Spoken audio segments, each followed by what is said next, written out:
तेलोहटिया टांड़ स्थित मैदान में आशू पार्टी का मिलन समारोह का आयोजन किया गया। चंद्रपुरा प्रखंड के तेलोहटिया टांड़ स्थित मैदान में रविवार को आशू पार्टी मिलन समारोह का आयोजन किया गया, जिसमें आशू पार्टी के सुप्रीमो सुदेश महतो की उपस्थिति में तेलो के युवा नेता लखन महतो ने आशू की सदस्यता ग्रहण की।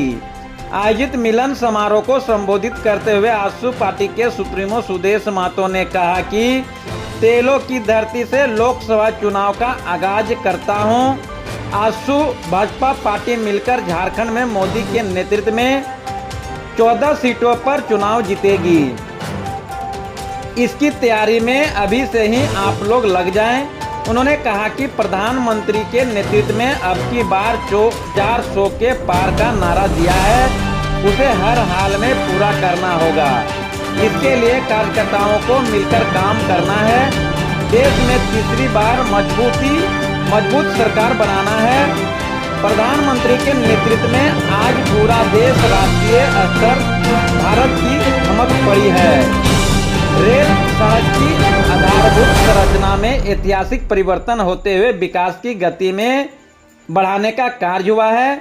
उन्होंने कहा कि भारत को एक विकसित राष्ट्र में देखना चाहते हैं तो नरेंद्र मोदी की सरकार बनाना होगा। इसकी सारी जवाबदेही आपकी हाथों में है। राज्य सरकार के क्रियाकलापों की आलोचना करते हुए कहा कि झारखंड सरकार झामुमो की सरकार को सिर्फ अपने परिवार की चिंता है और हम लोगों को देश की चिंता है। उन्होंने कहा कि झारखंड की जनता ने जिसको नेतृत्व सौंपा है वह आज जेल में है। इस घटना से झारखंड शर्मसार हुआ है। आशू पार्टी सुप्रीमो ने कहा कि अबुआ आवास योजना सिर्फ बबुआ आवास योजना बनकर रह गई है। झारखंड की सरकार गरीबों की सरकार नहीं बल्कि अमीरों की सरकार है। वहीं लखन महतो ने कहा कि पार्टी की जो दिशा निर्देश होगा उसमें 100% खरा उतरने का काम करूंगा। मैं आशू पार्टी के नीति एवं सिद्धांतों को देखते हुए आज पार्टी में सदस्यता लेने का कार्य कर रहा हूं। आगे जो भी पार्टी का निर्देश होगा उसे हर हाल में पूरा करने का कार्य करूंगा। इस दौरान गोमिया विधायक डॉक्टर लंबोदर महतो, पूर्व मंत्री उमाकांत रजक, यशोदा देवी, संतोष महतो, नवीन कुमार महतो, रिंकी कुमारी, युगल महतो, मुखिया डॉक्टर जितेंद्र शर्मा, शंकर कुमार महतो, परवीन पांडे, राजेंद्र महतो, सदानंद महतो, सीमा देवी, मिथिलेश महतो समेत काफ़ी संख्या में आशू महिला एवं पुरुष कार्यकर्ताओं ने भाग लिया। जो वर्तमान राजनीतिक चुनौतियां देश के अंदर या फिर देश से बाहर भी उन चुनौतियों को सामना करने के लिए एक मजबूत नेतृत्व को फिर से चुन के आगे पहुंचाना यही दायित्व है। उस दायित्व का निर्वहन करेंगे। लगातार प्रहार हो रहा है विपक्ष की तरफ से। आज पार्टी का मिलन समारोह था और आज एक मजबूत स्तंभ इस क्षेत्र के जिन्होंने आज पार्टी को ज्वाइन किया है, आदरणीय लखन जी, आदरणीय मुखियागण हमारे, आदरणीय पूर्व मुखिया, पूर्व पंचायत समिति, पूरी टीम, इस तीनों पंचायत के और आसपास के नौजवानों का सैकड़ों की तादाद में आज पार्टी को ज्वाइन किया है। मैं इनका आभार व्यक्त करता हूं और उम्मीद करता हूं कि इनके आने से जो पूर्व से यहाँ के लोगों का या यहाँ के लोगों के प्रति जो हमारा रिश्ता था उस रिश्ता और मजबूत होगा। लोगों का जनादेश जो पार्टी को मिला है आशीर्वाद के रूप में, वो निश्चित रूप से इनके आने से और मजबूती से पार्टी के पक्ष में, एनडीए के पक्ष में बेहतर। मन से अभी आप कह रहे थे कि इनका तो मुखिया तय नहीं है, चुनाव लड़ रहे हैं। नहीं बात, मैं बोला कि अब तो बारात रेडी कर रहे हैं, चुनाव में आ गए हैं, लेकिन मुखिया तय नहीं। देश ये जानना चाहता है कि प्रधानमंत्री का चेहरा कौन है। मोदी जी के विकल्प के रूप में अगर इंडिया गठबंधन काम कर रही है तो इंडिया गठबंधन को बताना पड़ेगा उनका फेस कौन होगा, वरना लोगों से वोट मांगने वालों और देश के साथ अन्याय होगा। दो ही तरफ के बीच में ये चुनाव माना जाएगा, तीसरा भी कोई ये दो धारी विचार में देश है और दो विचार में ही होना है, दो विचार ही आना है।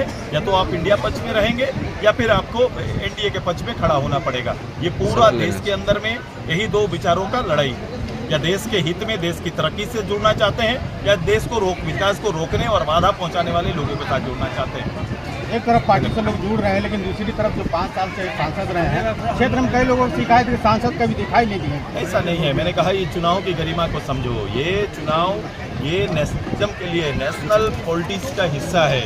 और एक पूरा पार्लियामेंट एरिया, पार्लियामेंट मेंबर को आप कभी पंचायत मेंबर के रूप में मत आकिए, उनके काम को देखिए, उनके काम और जो वहाँ पर राष्ट्रीय स्तर पर जो इनके संकल्प है उसको पूरा करके जो आपके क्षेत्र में लाएं, यही इनका काम है।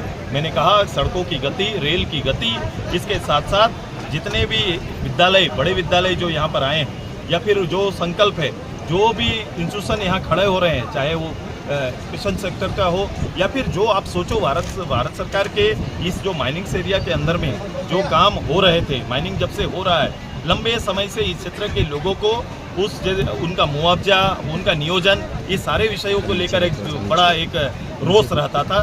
दूसरी तीसरी पीढ़ी फाइल लेके कोर्ट का चक्कर लगा रही थी।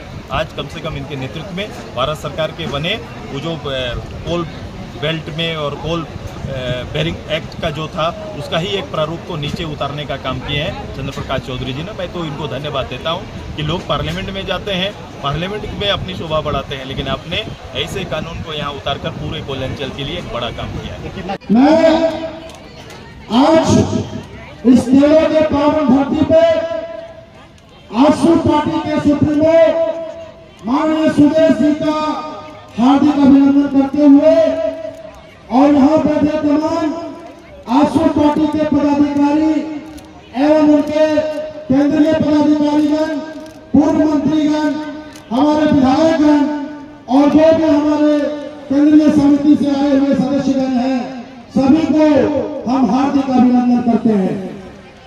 हमारे इस सभा में आए हुए पत्रकार बंधुगण, प्रशासन के पदाधिकारीगण एवं उनके सहयोगी गण को भी हम हार्दिक अभिनंदन करते हैं। आज का यह मिलन समारोह हमारे लिए ही रखा गया है।